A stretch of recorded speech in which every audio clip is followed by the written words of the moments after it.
Hey, it's Bennett from the Strength Factory, and today I'm going to tell you exactly how you can prepare better for a multi-day race or a big backcountry trip. It feels like every other week there's a new bucket list race appearing on my Pink Bike feed.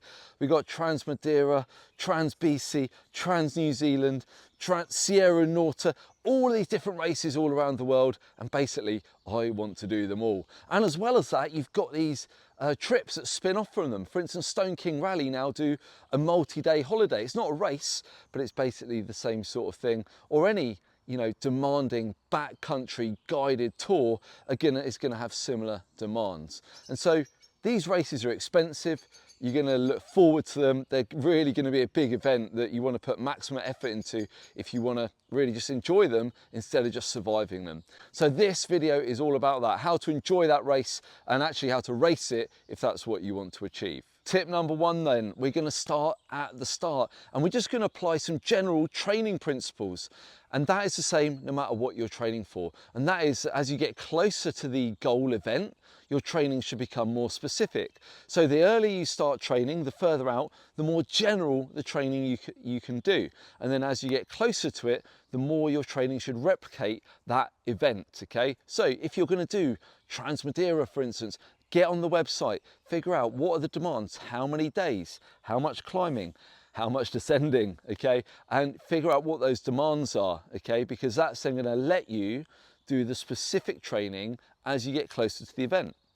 Further out, so 6 months before, 4 months before, your training can be more general. It's doing the base miles that we'll talk about in a minute, the general strength work, getting on top of injuries and stuff like that, okay? And then you go through that process of making the training more closely resemble the event you're working towards. Tip 2 is to break down the time between now and the event into some training blocks. And these can vary, they could be sort of 4 to 8 weeks is probably a good amount of time for each one, depending on your time scale. And basically each one is going to have a specific goal, starting more general and moving towards the event, becoming more specific. So further out from the event, you might do an 8-week block where your focus is aerobic base training to build your aerobic base of fitness, which is going to support you over multiple days, as well as strength, just pure strength, okay? And then that next block of training, we can then build on that. We can introduce some interval training, and maybe if you're going well in the gym, introduce some power-based training in the gym where you move lighter loads but you move them more quickly. So you're learning to move fast in the gym to become a more powerful human and more powerful rider. Then as we get closer, maybe the third block would be more race or event specific, where you're focusing on maybe some intervals to replicate a long enduro stage. You're maybe doing some conditioning in the gym. As well as that, we're really going to be focusing on getting the quality bike time as well to try and replicate the demands of the riding that we're going to face when we go away, which is easier said than done. So break it down into those key blocks and give each one a couple of specific goals, and then you can work through each one after another, building yourself up towards the race. Tip 3 as part of that planning process is to early on get your calendar out and map out some training weekends, okay, or riding weekends, where if currently you only ride one day on a weekend and maybe one on a school day, then you need to get some back-to-back days planned out in your calendar. So ideally, let's start with a riding weekend where guess what? You're going to ride all day Saturday. You're going to then recover, so you're going to eat well, maybe you can do some foam rolling or stretching, and then you go again the next day. 2 days back to back, see how you feel. Is there anything you've learnt about how you fuel yourself on the bike or afterwards, and how to warm up and how to look after your body? And then the next stage is obviously to do that, but to turn it up a little bit. So ideally, can you get a Friday off as well and book in a Friday, Saturday, Sunday? 3 days back to back is significantly harder than 1 day on its own, and that's really going to start to prepare you for the demands of a multi-day race or a backcountry tour where you're going to be big days back to back to back. Okay, so book those in early, ideally with some friends or some other people who are doing those trips as well or doing the race with you. They're super important because you can learn a lot for them if you pay attention, and that's going to stop you then making mistakes when you actually get to the race. Over the last decade, as well as coaching probably a couple of thousand different mountain bikers from around the world at some level, I've also coached dozens of people to successfully complete these big multi-day events and backcountry tours. While some of these riders I've coached one-to-one, the vast majority have used the Complete Mountain Bike Program. And it's my longest running and most popular program, and it's for trail riders and enduro racers.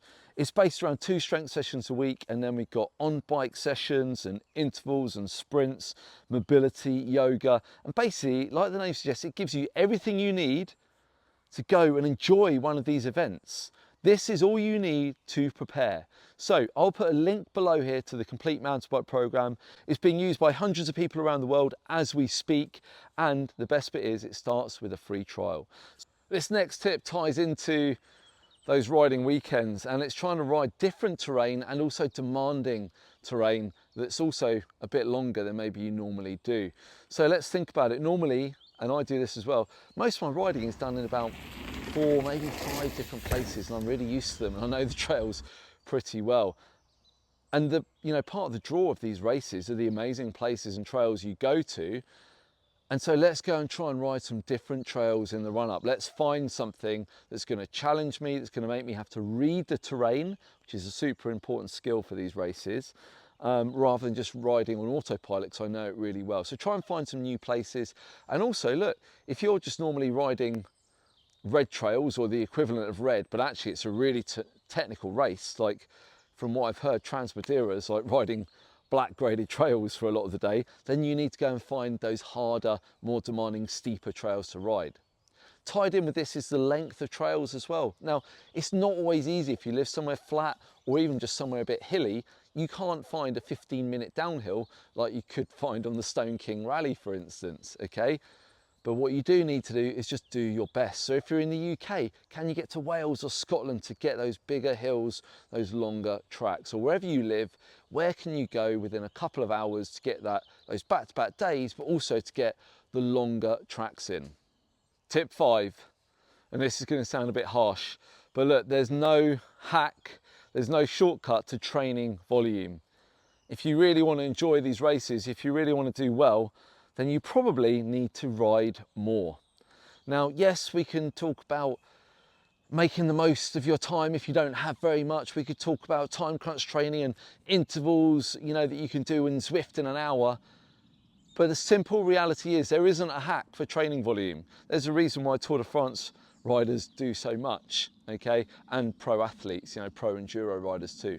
And look, I'm not a pro, you're not a pro. I can't do 15 hours of riding a week, but can you do more? Especially that low level base endurance mileage that is going to give you so much back. Because when you have got that base fitness, you recover better each day.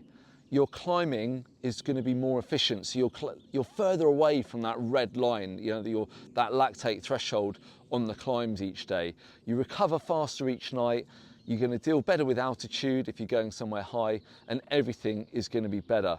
So can you just simply get more riding in? Even if it's just an extra hour a week, guess what? Do that over 12 weeks and you turn up at the race with an extra 12 hours in your legs and lungs. That is going to pay off. So I know you're short on time. It's not my fault. You just got to ride more. I've coached a lot of riders to successfully complete these races, and the thing that I always hear from people is that the hardest part is actually hike a bike. Now, if like me, your normal riding never includes picking up your bike and hiking up a mountain, as I suspect yours doesn't either, then if you turn up at a race and it's day 3, it's hot, it's at altitude, and the organisers want you to hike for an hour with your bike on your shoulder, you're going to have a pretty shitty time. So you need to prepare for it, which is what I tell all of my riders to do. So first of all bikes are different these days, but how do you pick up your bike? Where do you hold it to do it effectively, and then where are you going to carry it? Because all bikes, they've all got different suspension and pivots, and where's your water bottle? What helmet are you wearing? What backpack are you wearing if you've got one? All of this stuff matters. So get all the kit on, and then you're going to look like a maniac, but you need to practice. So at your local trails, find a nice steep hill, and instead of pedaling up the fire road, get your bike on your shoulders, practice picking it up, and hike up and down it. Well, not down. Hike up, ride down, hike up, ride down. And that will strengthen your lower leg, okay? Because you also should add some calf work and some lower leg work into your program if you don't already, and practice a hiker bike. Trust me, you'll look like a maniac, but you will thank me later. My next tip is nutrition and hydration. On a one-day event, you've got a bit of wiggle room. You can get it a bit wrong and you can normally just muscle through it and survive without being too far down the pack. But on a multi-day event, if you get your nutrition wrong on the first couple of days and you're a bit behind the curve, then that's really going to kind of escalate and compound day after day.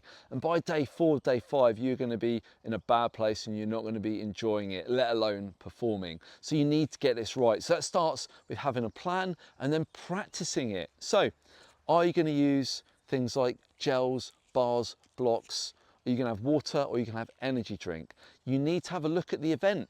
Maybe they provide stuff like that, because actually a week's worth of bars and gels and powders can be really heavy if you're flying somewhere. You may not be able to take it. A lot of them provide that stuff. So if they provide, what's this, High Five for their event, then it's probably a good idea to buy a load of High Five first and make sure that it sits well in your tummy and get used to using it. Whatever brand it is, it doesn't really matter. Just find what works for you. And then let's talk back to those training weekends we talked about, where it's 3 days back to back.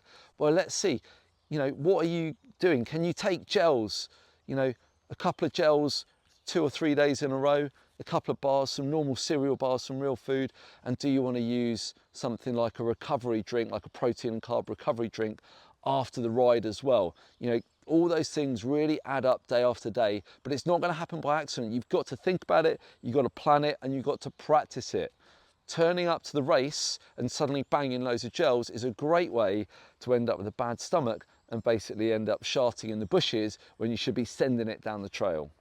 My final tip then, and look, it wouldn't be a strength factory video without saying it, but you got to get strong.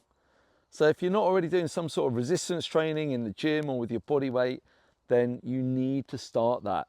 Again, you can kind of get away with not being so strong on like a single day event, but when your body starts to get tired, you fall back on your strength. The longer the stages get, the more your strength becomes important to hold a great riding position and to be confident and like riding the bike instead of letting it go with you. If you want to be a passenger on your bike and crashing your brains out by day 3, then absolutely skimp on the strength work. But if you want to enjoy the riding, if you want to be able to do those 15-minute tracks, and that is built on a foundation of strength, it's your whole body. As I would suggest that you need to be doing 2 full body strength sessions per week.